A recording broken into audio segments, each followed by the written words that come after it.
Minister Mr. 𝗕𝗿𝗆𝗀𝗃, President 𝗕𝗿𝗆𝗀𝗆𝗀𝗆 undertook an official visit of Pakistan from 8th to 9th December. We have been issuing the press releases, but just to recap that the delegation level talks, the two sides discussed the entire spectrum of the bilateral relations.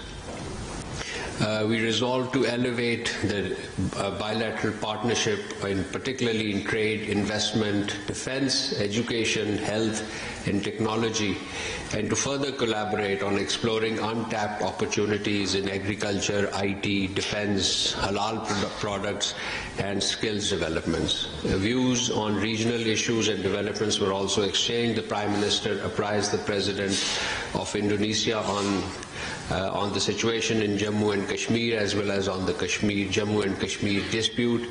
He expressed appreciation from President 𝗕𝗏𝗏𝗆's strong humanitarian leadership for the people of Gaza.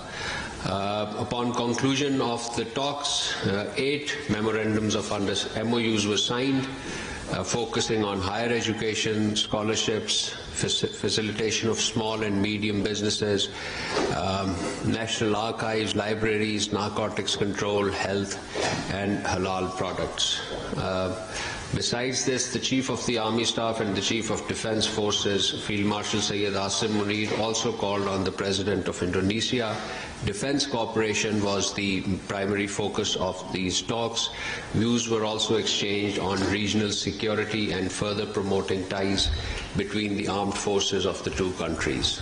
The President of Pakistan conferred Nishan-e-Pakistan, the highest civilian honor, on our valued guest from Indonesia. The two leaders also held a meeting to review bilateral ties, shared values, and future cooperation. At the conclusion of the visit, a joint statement was issued, which I'm sure you must have seen. The statement commemorated 75 years of our friendly cooperative ties. It called for expansion of diplomatic and economic relations, strengthening of interparliamentary relations, removal of trade barriers, and enhanced cooperation in service sector, Islamic finance, and halal foods. It took note of the global developments and regional issues, including the Jammu and Kashmir dispute and the dire humanitarian situation in Palestine. It reaffirmed the cooperation at a variety of multilateral forums, particularly of D8, where Indonesia will be assuming the chair in 2026. Our Deputy Prime Minister and Foreign Minister, Senator Mohammad Ishaq Dar, held 2 important telephone calls this week. On the 8th December, the Deputy Prime Minister and Foreign Minister spoke to the Foreign Minister of Iran, Mr. Abbas Araghchi. The two leaders discussed bilateral ties and regional developments. They also appreciated frequent high-level exchanges on matters of mutual interest and look forward to engagement during the upcoming International Forum of Peace and Trust in Ashgabat, Turkmenistan. On the 5th December, the Deputy Prime Minister and Foreign Minister held a telephone call with the Foreign Minister of Saudi Arabia, Prince Faisal bin Farhan Al Saud, during which the two leaders discussed regional developments, particularly in the context of Gaza. The Deputy Prime Minister strongly condemned Israel's unilateral plan to restrict Rafah crossing for the exit and entry of Gaza residents only, deeming it a clear violation of the peace plan and a move that undermines humanitarian access.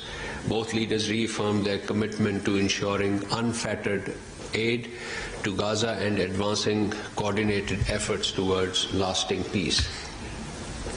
This week, the Indian External Affairs Minister made some remarks on an Indian news channel. We categorically reject and condemn these highly inflammatory, baseless, and irresponsible comments. Pakistan is a responsible state, and all its institutions, including armed forces, are a pillar of national security, dedicated to safeguarding the sovereignty and territorial integrity of the country.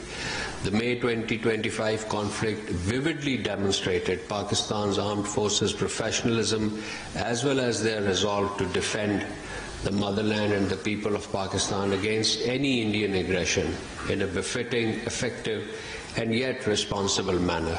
No amount of propaganda can belie this truth.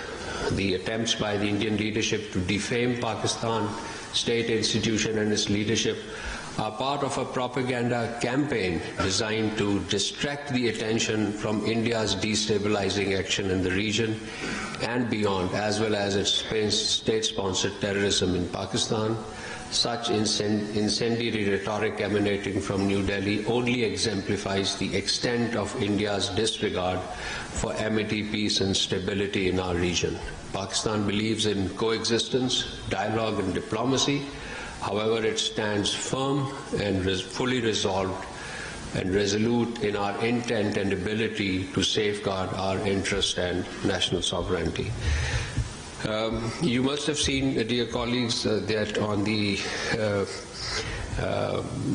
Israeli statement concerning the opening of Rafah crossing last week, the Deputy Prime Minister and Foreign Minister, along with the foreign ministers of Egypt, Jordan, the UAE, Indonesia, Turkey, Saudi Arabia and Qatar, issued a joint statement expressing deep concern regarding Israeli statements about the opening of Rafah crossing in one direction with the aim of transferring residents of Gaza Strip into Arab Republic of Egypt.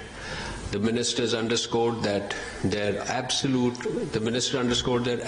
rejection of any attempt to expel the Palestinian people from their land and stressed the necessity of the full adherence of the plan proposed by the US President Donald Trump, including its provision on keeping the Rafah crossing open in both directions, ensuring the freedom of movement for the population and refraining from compelling any resident of the Gaza Strip to create the right condition for them to stay on their land, and participation in building their homeland within a comprehensive vision at restoring stability, improving their humanitarian condition. The minister underscored the need to fully sustain the ceasefire, alleviate the suffering of the civilians, and provide an unrestricted entry and exit of humanitarian assistance into the Gaza Strip, initiate early recovery of reconstruction efforts and create conditions necessary for the Palestinian authorities to resume its responsibilities, thereby laying groundwork for a new phase of security and stability in the region.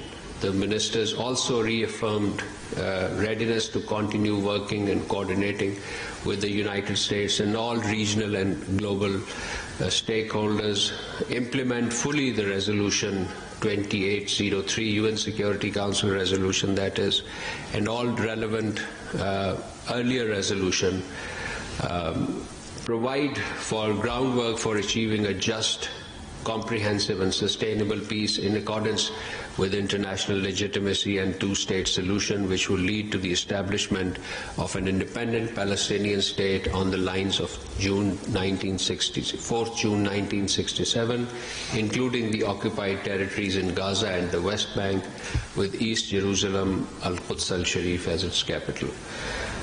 Just this morning, we also issued a press release on the fourth bilateral political consultations between Pakistan and Tunisia, where our delegations was headed by Additional Foreign Secretary Ambassador Hamid Asghar, and the Tunisian side was headed by Director General Asia Ambassador Salim Ghariani. The areas discussed full spectrum of political cooperation. The two our heads of delegation discussed ways to deepen economic cooperation ahead of the 10th Joint Commission meeting between Pakistan and Tunisia, which is scheduled in 2026 in Islamabad.